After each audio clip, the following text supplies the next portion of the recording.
Vamos ahora entonces con la formalización de cargos de los 4 exmilitares involucrados, no sé si ustedes se acuerdan, en esta marcha finalmente que termina con la muerte de Franco Vargas en la zona norte de nuestro país, y por eso tenemos contacto con el fiscal Mario Carrera, fiscal regional jefe de Arica, que nos va a entregar detalles de esta formalización de cargos. Fiscal, ¿cómo está? Buen día, tanto tiempo sin verlo, ¿cómo está? Hola Luis, ¿cómo estás? Sí, tanto tiempo. Sí, Creo que pues, estuviste acá hace la unas semana semanas pasada. más o menos. Sí. Exactamente.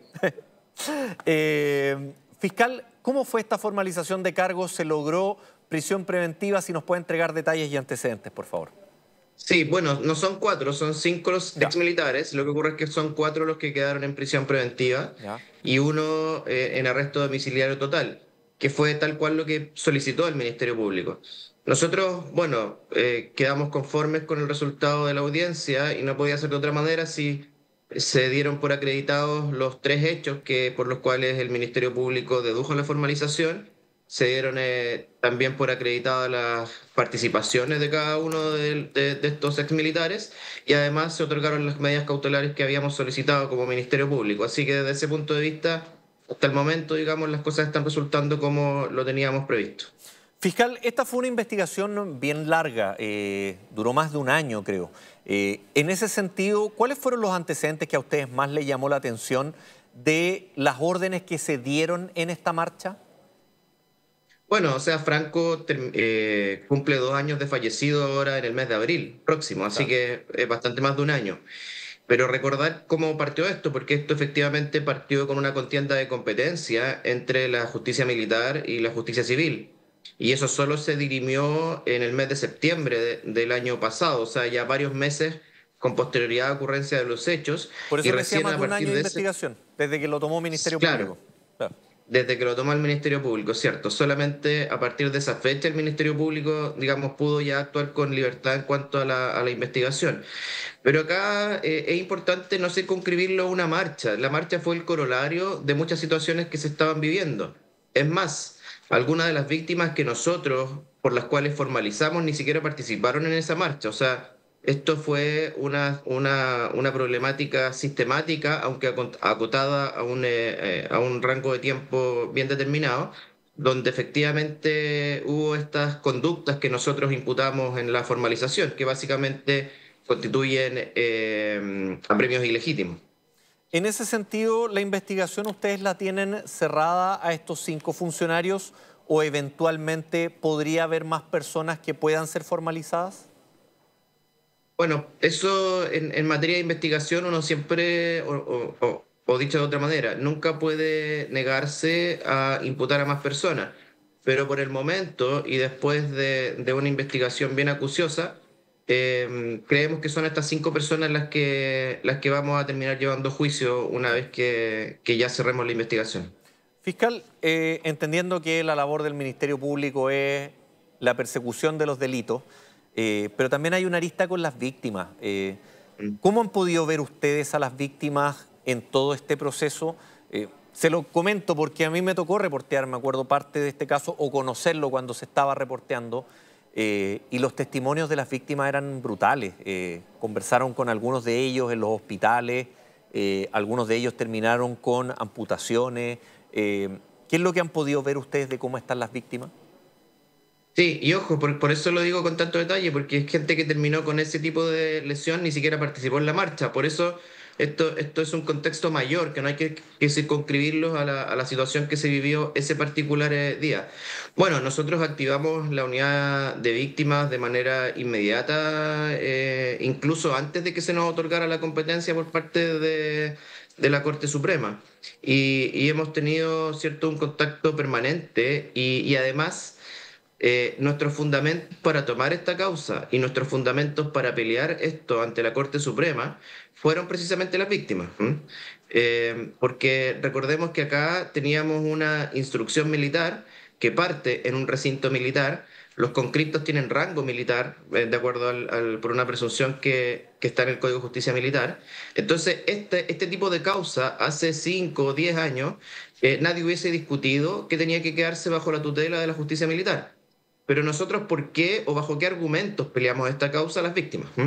Porque, por ejemplo, Romy Vargas, que es la madre del conscripto De Vargas, Franco. ella nunca ha sido militar, ella no tiene interés tampoco de serlo, y sin embargo se vio o se veía ella absorbida por un sistema donde no podía pedir diligencias, donde no tenía acceso a las copias, donde no podía participar. De hecho, se hizo una reconstitución de escena por la justicia militar, donde ni siquiera se le informó a las víctimas, por ejemplo, pero eso no es por mala voluntad, sino que porque así El lo sistema es prescribe así. ese tipo de jurisdicción. El Claro, sistema es así, ¿ya? claro.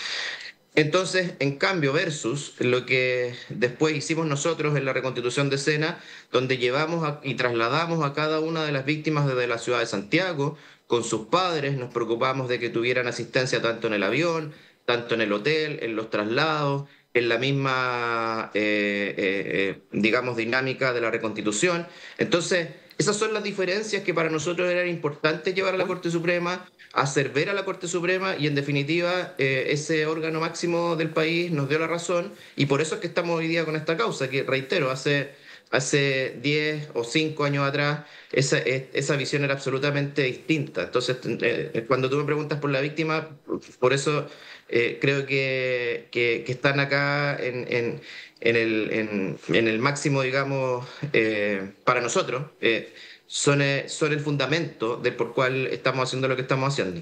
claro, en ese sentido, fiscal, se revelaron varios antecedentes de la audiencia de formalización de cargo que le habían hecho consumir agua no potable a los conscriptos, además de condiciones de hacinamiento. Esas condiciones, ¿qué es lo que apela a la defensa a ese tipo de situaciones? Bueno, lo que la defensa dice, la verdad es que no quita la responsabilidad propia, sino que señala que las distintas condiciones estas no fueron dispuestas así por un mando superior. ¿M? Ya. Entonces, un poco lo que escucha cuando uno es abierto a esos argumentos es que acá deberían haber más personas del alto mando quizás involucradas. Pero eso es una forma de verlo, donde efectivamente cuando uno analiza las declaraciones que se le tomaron hasta el comandante en jefe, acá se le tomaron declaraciones a todo el alto mando, efectivamente hay cosas que se pudieron hacer mejor y hablo de cosas que se pudieron hacer mejor incluso a nivel de Estado. Porque antes de que muriera Franco Vargas, el gobierno de Chile, o sea, el Estado de Chile en su ley de presupuesto no tenía un ítem para realizar los exámenes de altura, por ejemplo. Claro. A raíz de la muerte de Franco está ese ítem. Por lo tanto, los conscriptos que concurren a niveles de altura como esta, con posterioridad, digamos, a su muerte, la ley de presupuesto se mejoró y hoy día sí se cuenta con ello. Entonces, quiero decir con esto de que la estructura de nuestro Estado no estaba a la altura de lo que nuestros jóvenes necesitan y de la protección que ellos necesitan en este cumplimiento que en el caso de todos los conscriptos que están acá eran 100% voluntarios. ¿Ah? Ellos no estaban de manera ni siquiera obligatoria haciendo su servicio, ellos tenían sueños, muchos de ellos querían continuar una carrera militar, o sea, había muchas expectativas que se vieron truncadas ese día. Bueno, pero una cosa es eso, que no me cabe duda de que la demanda civil lo va a hacer valer, digamos, y aquí hay una responsabilidad del Estado que desde el punto de vista civil es fuerte, no solamente respecto de estos cuatro, sino que puede ser de respecto de más conscriptos, pero lo que a nosotros nos corresponde es investigar infracciones de carácter penal. Y claro, no hay un mando que esté, o sea, no hay posibilidad de que un mando fuera de los que están acá imputados pueda detectar estos apremios ilegítimos. O sea, que cuando un conscripto va a pedir ayuda, va a informar de que su estado de salud es malo y se le castigue por eso con lo que denominan aporreos, que para nosotros son, en el contexto en que se vivieron, apremios ilegítimos, bueno, no hay ningún mando posible, digamos, que pueda frenar estos actos humanos. Lo que sí pudo hacer, por ejemplo, el comandante del regimiento, Fiscal, que nosotros pudimos acreditar que él sí tuvo conocimiento, él está por responsabilidad de mando, claro. 100%. Nosotros sí pudimos acreditar que él tuvo conocimiento de las cosas que estaban ocurriendo y a mi punto de vista o al punto de vista de la investigación se le bajó un poco el perfil a las cosas que ocurrían. En ese sentido, y como última pregunta, esa responsabilidad de mando, en primera instancia, las defensas de los militares formalizados hablaban de omisiones. ¿Dónde está la diferencia para usted entre la omisión y el apremio ilegítimo? No, lo que ocurre es que eso, bueno, también fue parte de la discusión. Cuando hay un conscripto, un joven, que va a pedir ayuda, por ejemplo, al puesto militar de salud, y lo que recibe, digamos, son insultos o simplemente no se le atiende, efectivamente ahí hay una omisión, pero que se transforma o es parte de esta situación de apremio ilegítimo, porque efectivamente no se hace cargo de la situación en que se encuentra ese conscripto o esos conscriptos, y en definitiva pasa lo que pasa. Porque acá Franco, reitero, no muere por la marcha. La marcha, me atrevería a decir que podría no haber existido la marcha y Franco hubiese muerto igual. Porque la forma en que se estaba tratando la sintomatología que él tenía, vinculada a mal de altura, vinculada también a los aspectos que usted decía sanitarios, vinculada también a la influenza, que estábamos en un pic en ese momento, pero había una sintomatología que estaba afectando a varios de los conscriptos. Lo manifestaron de esa manera. Y lo que recibían de vuelta, ¿cierto?, era este trato que nosotros definimos como apremios ilegítimos. Y por eso no es casualidad que después de Franco tengamos luego amputaciones de otros dos conscriptos, tengamos 40 otros que estuvieron internados en el hospital. O sea, aquí teníamos un cuadro clínico que iba avanzando por distintos factores, reitero. Altura uno de ellos, influenza otro, y temas de carácter vinculados, digamos, a la alimentación, o sea, la contaminación de la comida o agua. Eso fue lo que detectamos después, tanto en autopsias o en exámenes clínicos a los conscriptos. Pero si usted se fija, solamente y una vez que Franco muere, es que se baja el resto de los conscriptos a la ciudad de Arica, incluso se traslada dos de ellos a la ciudad de Santiago. O sea, teníamos cuadros que iban avanzando en cuanto a la evolución clínica. Y la falta de atención, efectivamente, o la forma de hacerse cargo de eso, y de que no eran exageraciones respecto de estos jóvenes que, además, Luis, llevaban una semana en el lugar. O sea, estos jóvenes venían recién llegando a cumplir su servicio militar. O sea, se habían despedido de su madre y de sus familiares pocos días antes. Entonces, evidentemente todavía no tenían la preparación ni el conocimiento respecto de la situación que estaban viviendo en esa fecha. Claro.